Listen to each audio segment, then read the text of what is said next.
तो क्या हाल है दोस्तों, नए साल का पहला वीडियो है। सबको हैप्पी न्यू ईयर मेरी तरफ से। ये साल आपके लिए सबसे अच्छा रहे। और आज के वीडियो में थोड़ा सा खुल के बात करेंगे। देखो, मुझे अपने बालों से ना बहुत प्यार है। आई फील ब्लेस्ड कि 34 की एज में भी मुझे भगवान ने अच्छे खासे बाल दिए हैं। देखो, शो ऑफ नहीं कर रहा हूँ, क्योंकि कुछ टाइम पहले तक मुझे ऐसा लग रहा था कि मैं गंजा होने वाला हूँ। बाल बहुत ज्यादा डैमेज हो गए थे, हेयर फॉल की प्रॉब्लम हो गई थी, ना बालों में वॉल्यूम था ना डेंसिटी। तो मैंने अपने हेयर फॉल की प्रॉब्लम को भी ठीक किया और साथ ही साथ वॉल्यूम और डेंसिटी को भी इंक्रीज किया। तो अगर आप भी ये जानना चाहते हो कि मैंने कैसे किया, तो टाइम में थोड़ा सा पीछे जाना पड़ेगा। बात है 6 महीने पहले की। मैं और मेरी वाइफ बाहर खाना खाने गए थे और उन्होंने मुझे सबसे पहली बार ये बात कही कि यार, तुमने अपने बालों के साथ कुछ किया है क्या? बाल थोड़े से कम क्यों लग रहे हैं? भाई, खाना ही नहीं उतरा मेरे गले से। उसके बाद फटाफट घर पहुंचा मैं और मैंने सबसे पहले अपने स्कैल्प की एक फोटो ली और ये है वो फोटो। इसे देख के ना इतना ज्यादा स्ट्रेस हुआ था मुझे, यार ये क्या हो गया एकदम से। उस रात भाई सच बता रहा हूँ, मुझे नींद नहीं आई। दिमाग में उल्टी सीधी बातें चल रही थी कि हाँ भाई, अब उम्र हो गई है, गंजा तो होना ही था ना। यूट्यूब चैनल बंद कर दे, कौन लेगा गंजे की एडवाइस, बाल खत्म सब खत्म। भाई ऐसी ऐसी बातें सोच के ना बस दिमाग खराब हो रहा था मेरा। और फिर मुझे ये भी पता चला कि स्ट्रेस लेने से और ज्यादा बाल झड़ते हैं। तो ये सुन के और ज्यादा स्ट्रेस हो गया मुझे। मैं खुद यूट्यूब पे जाता था अपनी प्रॉब्लम का सोल्यूशन ढूंढने, लेकिन आप लोगों को तो पता ही है, यूट्यूब पे या तो आजकल आयुर्वेद का ढोल बजा के लोग व्यूज से पैसा कमा रहे हैं, अदरवाइज फिर ब्रांड प्रमोशन करके उससे पैसा कमा रहे हैं। जेन्युइन एडवाइस मिलना बहुत मुश्किल है और मैंने इन दोनों की नहीं सुनी। मैंने करी रिसर्च, साइंटिफिक पेपर्स पढ़े, डॉक्टर से कंसल्ट करा और उसके बाद मुझे एक बात तो पता चल गई कि अगर आपका गंजापन एक बार दिखने लग जाए ना, मतलब आपके बाल इतने कम हो जाएं कि आपका स्कैल्प दिखने लग रहा है, तो उसके बाद आपके पास सिर्फ 2 ऑप्शंस है। पहला तो ये कि कुछ दवाइयां आती है जिनको खा के आप अपने हेयर फॉल को कम कर सकते हो, और उसके बाद मिनॉक्सिडिल जैसी दवाई को लगा के आप नए बाल भी उगा सकते हो। और दूसरा है हेयर ट्रांसप्लांट करवा लो, जो कि कई सेलिब्रिटीज ने भी करवाए हैं, लेकिन भाई मुझे नहीं करवाना था। मेरी रिसर्च में मुझे एक बात तो समझ में आ गई थी कि लकीली मुझे जेनेटिक हेयर फॉल की प्रॉब्लम तो नहीं है। हो सकता है ये प्रॉब्लम एज की वजह से हो रही है, अदरवाइज एक और रीजन हो सकता है कि मैंने अपने स्कैल्प को बहुत ज्यादा डैमेज कर दिया है, इस वजह से हेयर फॉल बढ़ गया है। तो मैंने क्या करना स्टार्ट करा, एक एक करके जेनेटिक हेयर फॉल को छोड़ के अदरवाइज जो भी रीजन हो सकते हैं ना हेयर फॉल के, उन सबको ठीक करना स्टार्ट कर दिया। सबसे पहला रीजन स्ट्रेस। अब इसे मैनेज करना मुश्किल था, लेकिन मैंने क्या किया कि दिमाग ना दूसरी चीजों पे लगाना स्टार्ट कर दिया, जैसे कि यूट्यूब पे, फैमिली पे, बिजनेस पे, प्रोडक्टिविटी पे ध्यान देना शुरू कर दिया। और दूसरी चीज मैंने करी कि एक टाइम पे सोना है और भाई एक टाइम पे उठना है, और सुबह जल्दी उठना है। 6 बजे उठने की कोशिश करी मैंने। पहले मुश्किल था, स्टार्टिंग में 7 बजे, फिर 6:30, फिर 6 पे मैं आ चुका हूँ। और सुबह उठ के मैं योगा की एक्सरसाइजेस करने लगा, स्पेशली वो एक्सरसाइजेस जो मेरे स्कैल्प की तरफ ब्लड सर्कुलेशन को इंक्रीज करती हैं। और साथ ही साथ कोई कार्डियो या वेट ट्रेनिंग भी मैं रोज करता हूँ। दूसरी चीज है न्यूट्रिशन। आपके चेहरे का पिंपल हो या फिर आपका हेयर फॉल, दोनों ही आपकी बॉडी का एक तरीका है आपसे बात करने का, आपको बताने का कि भाई मुझ में कुछ कमी है, उसे ठीक करो। इसलिए मैंने डाइट पे प्रॉपर ध्यान देना शुरू करा। सबसे पहले तो वो चीजें एलिमिनेट करी जो कि मेरे हेयर फॉल का रीजन बन सकती है, जैसे कि चीनी, दूध, प्रोसेस्ड फूड्स, यानी कि वो फूड जो कि पैकेट में आते हैं। बाहर का खाना बहुत कम कर दिया। मुश्किल था। सबसे पहले तो इन फूड डिलीवरी एप्स को ना डिलीट कर दो अपने फोन से।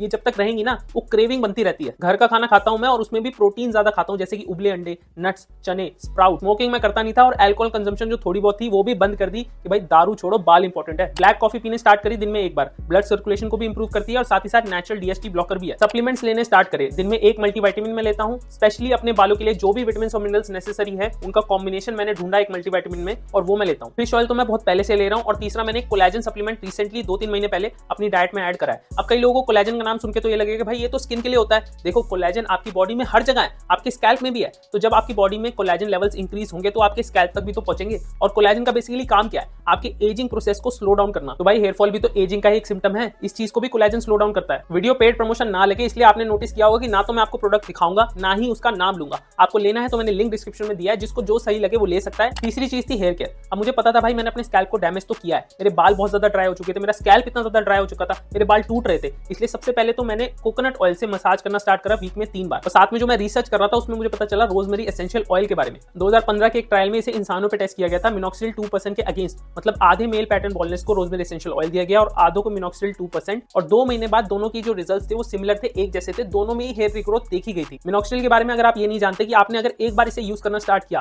तो आपको इसे यूज करते रहना पड़ेगा, अदरवाइज जो भी बाल आए हैं वो झड़ जाएंगे। लेकिन रोजमेरी एसेंशियल ऑयल में ऐसे कोई भी साइड इफेक्ट्स नहीं है, साथ ही में इसमें इचिंग या इरिटेशन भी नहीं होती जो मिनॉक्सिडिल में होती है। तो मैंने फटाफट रोजमेरी एसेंशियल ऑयल मंगा लिया और अपने कोकोनट ऑयल के साथ 4 से 5 ड्रॉप्स डाल के इसे वीक में 3 बार लगाने लगा। स्पेशली इस एक स्टेप को कंसिस्टेंटली करने से मुझे बहुत डिफरेंस दिखा अपनी डेंसिटी और वॉल्यूम में। और साथ में जो मैं मसाज करने की बात कर रहा हूं ना, वो हल्के हल्के नहीं, वो मम्मी की चंपी याद है जो संडे के संडे होती थी बचपन में, भाई अगर वो करवाते रहते ना जवानी तक तो बाल नहीं झड़ते तुम्हारे। मतलब अच्छे से ऑयल मसाज करना है, चंपी करनी है अच्छे से। जो कमजोर बाल होंगे ना वो शुरू में जरूर टूटेंगे, लेकिन उसकी जगह नए और स्ट्रॉन्ग बाल आएंगे, और जो बाल बचेंगे वो भी स्ट्रॉन्ग होंगे, थिक होते जाएंगे। अब अगली चीज थी शैम्पू कौन सा चूज करें। अब भाई ध्यान से सुनना, थोड़ी सी कंट्रोवर्शियल बात है, कई लोगों को शायद बुरी लगे, लेकिन क्या है ना, हम में से जिसको भी नया शैम्पू खरीदना होता है वो एक बार यूट्यूब पे जरूर जाता है ये चेक करने के लिए कि भाई सबसे अच्छा शैम्पू कौन सा है। और यूट्यूब पे आपको 3 तरह के क्रिएटर्स मिलेंगे। सबसे पहले तो वो जो कि कहेंगे शैम्पू, अरे भाई इतना टॉक्सिक है ये, इतने केमिकल्स होते हैं इसमें, क्यों यूज कर रहे हो अपने स्कैल्प पे, इतना ज्यादा डैमेज कर देगा आपके बालों को। और दूसरे होंगे वो जो ये कहेंगे कि इस शैम्पू यूज करने से आपके बालों का झड़ना रुक जाएगा, आपके नए बाल आने लग जाएंगे, इस शैम्पू में रोजमेरी डला है, इसमें हल्दी डला है, इसमें प्याज डला है, इसमें हमने तड़का लगा दिया है, आप इस शैम्पू को यूज करो, ये शैम्पू बेस्ट है आपके लिए। और तीसरे होते हैं वो लोग जो कि सच बोलते हैं, और सच बात यह है कि शैम्पू आपकी हेयर रीग्रोथ में तो बिल्कुल हेल्प नहीं कर सकता, कतई हेल्प नहीं कर सकता।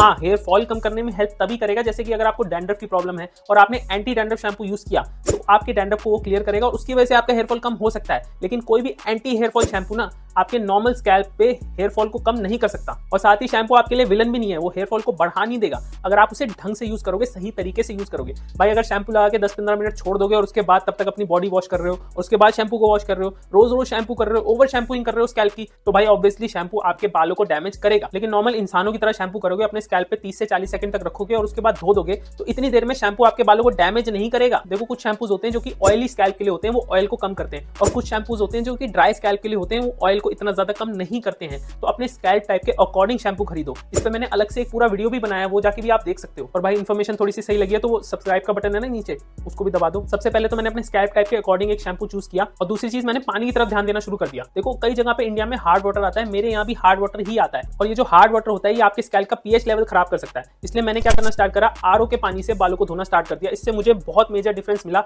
मेरे बालों का टूटना झड़ना एकदम से कम हो गया था। अब देखो मैंने हेयर फॉल और वॉल्यूम को तो काफी ठीक कर लिया, लेकिन मेरी हेयर लाइन अभी भी थोड़ा थोड़ा पीछे जा रही है, और उस चीज को ठीक करने के लिए मैं क्या कर रहा हूँ वो मैंने इस वीडियो में बताया।